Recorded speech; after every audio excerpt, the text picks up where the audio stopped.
I just think it's very important, Krystal, and I think, frankly, a lot of people on the left just don't want to grapple with the fact these people are crooks. I mean, there's no other way to look at administrative cost. By the way, the instruction thing is very interesting, and that thing that I noted. Rise of cost has no statistical correlation with graduation rates. So they don't invest in anything that accepts, and there's only one factor that has been statistically found to increase graduation: instruction. Guess which is invested in the least of all of the college growth spending areas. So let's get to that in a moment. But first, I just have to take very direct issue with the idea of conflating helping screwed over students who, yes, were screwed over by their government and by their expensive colleges twice over with bailing out Wall Street, who were the crooks who were responsible for the collapse of the financial system. So I don't think that those things are morally equivalent whatsoever. Well, so that's number one. Number two, what I see in your monologue is actually a very compelling case for why you should take this first step, because these students were screwed over, lied to and defrauded on multiple levels. But no, is that like a full solution? Of course not. Of course not. Of course there needs to be a larger reform, which gets you to the question of, like, when and why did these colleges end up going down this path of constantly escalating tuition, of basically turning from sort of institutions of higher learning into businesses in the interest of profit maximization? And that really comes out of the 80s culture of like austerity and desire from an ideological perspective to strip them of any sort of funding. So then they turn themselves into businesses, they go out to the market, and what they want to attract, as we discussed earlier, they want to attract wealthy students. So they build up all of these, part of the administration is to go out and attract these students. The other piece of it is these perks and these, you know, these, what Ryan Cooper calls fitness palaces and all these sort of amenities to try to attract wealthy students whose families can contribute to the school. And that's how you end up with this massive escalation in prices starting in the 90s.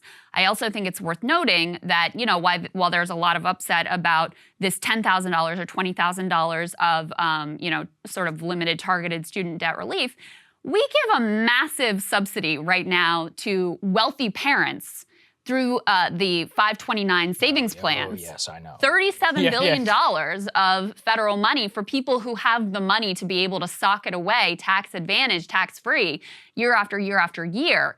So we already have these massive subsidies in place. And in fact, the way we're going about you're not wrong that the entire system sucks. I just see that as an argument for taking this as like, okay, what we can do right now is a little bit of relief for this 43 million group of student loan holders. And then you use that to build on that and just to say, okay, this is an immoral system. That's why we're giving the student loan debt relief. Here's what our steps are going to be next. And, you know, I mean, part of that should be actually something that conservatives probably won't like, which is the state taking a more direct and active interest again in these schools and taking them back from the brink of being basically like businesses out in the marketplace. I don't disagree, but I don't see any political coalition that's even calling for that. All I see is calling for free college, which is subsidizing even more of these crooks. I mean, I don't want to pay the salaries of a bunch of well, it depends on, it very much depends on how you do it. University of North Carolina, University of Texas, the top 5 DEI programs in the world all exist at in-state universities. But like, these people don't deserve taxpayer dollars. Even if you think that nothing else is possible, right? That, you know, and that free college is going to be you know, that's never going to happen. There's never going to be this broader reform. That doesn't argue against doing the limited thing that you can do now to at least ease the pain of some people. And I don't want to downplay it either. Again, I would like to go further. But this wipes out the debt of 33% of loan holders. This makes it possible for hundreds of thousands of more people to buy homes, to be able to get married, $100 billion in an increase in GDP. You know, wipes out half of student loan debt for more than 50% of holders. And this mountain of debt piled on top of people, it really does make it very difficult for them to achieve the American dream. So if you think this is the only thing that's possible, that argues even more in favor of, okay, well, let's take the opportunity, let's take what's given, even as we recognize that it's insufficient. But it's zero sum, and that's the problem. How is it zero sum? Because we're not bailing out the vast majority of people. But you're not taking anything from those people. I mean, well, zero sum would mean, in a way, you kind of are. Zero sum would mean I'm getting it and I'm taking it from you. That's not the way this is working. This is, you're giving a benefit to people, as the federal government does all the time. Matt Stoller pointed out on Twitter, Trump gave, you know, subsidies to farmers. That was a good thing. We just gave massive subsidies to like these chip companies. That also is a good thing.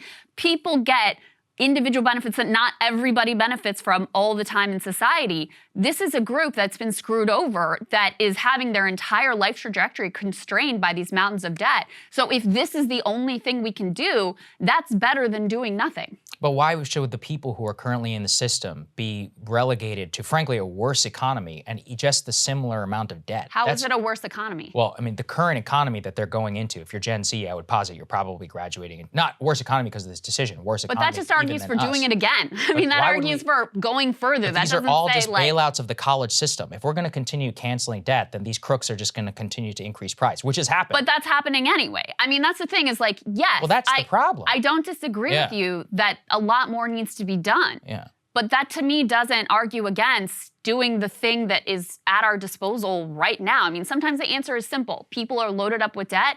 You ease the burden. I mean, it's very direct. And, you know, it's very much against the sort of neoliberal way of thinking of things. But I don't think we can let the perfect be the enemy of the good here. You can't say like, oh, well, we're not reforming the whole system, so there's absolutely nothing we can do. And by the way, I think it's politically impossible that we ever will reform the whole system, so we should just like throw up our hands and do nothing. The counter to this is the immigration debate. 1980, Reagan says, all right, I'll legalize some illegal immigrants, but in return, we have to fix the border. Well, people got legalized. We didn't fix the border. Then we have millions more people who are illegal, and now we have to deal with the whole thing over again. Do you think that made immigration politics better? No, I think it made it way worse. Well, I think it made it better for the people whose lives were transformed by having that amnesty, so I'm in support of that. Well, they're not citizens, so it's not about them. It's about us. What's good for the country? And so, again, this is the same problem. If you're going to just relegate this problem to the future, you make it so that it gets kicked down the road, the problem is going to balloon. In 15 years, we're probably going to have $2.5 trillion, almost $3 trillion in debt. That's frankly way worse of a situation. Yeah. And then what? Like, we can't just keep canceling these things. To me, while Harvard is paying $100,000 a year for tuition. That just doesn't logically make sense to me, though, as an argument against doing this one limited reform. Yes. Does it change? Does it mean we still have a lot more work to do and this is just a very first minor step? Absolutely.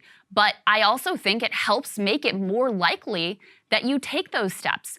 Because by the president making this case very forcefully, he is saying to people, these people got screwed over, this loan debt is unjust, and we need to do something about this immoral system. So it starts to lay the intellectual groundwork for people to be open to those broader reforms, in my opinion.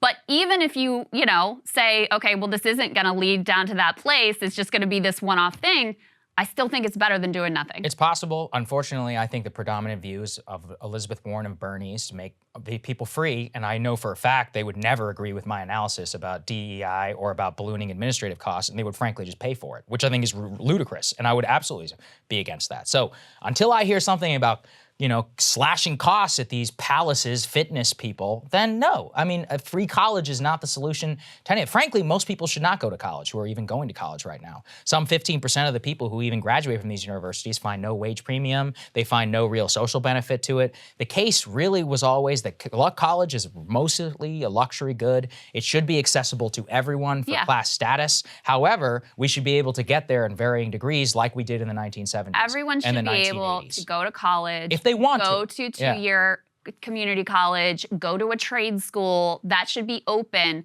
to absolutely every American. It can be done in a way that brings these institutions, reins them back in. I mean, the thing that's been the problem is they've been thrown out into the free market rather than being constrained by government's direct involvement in their funding and their financing.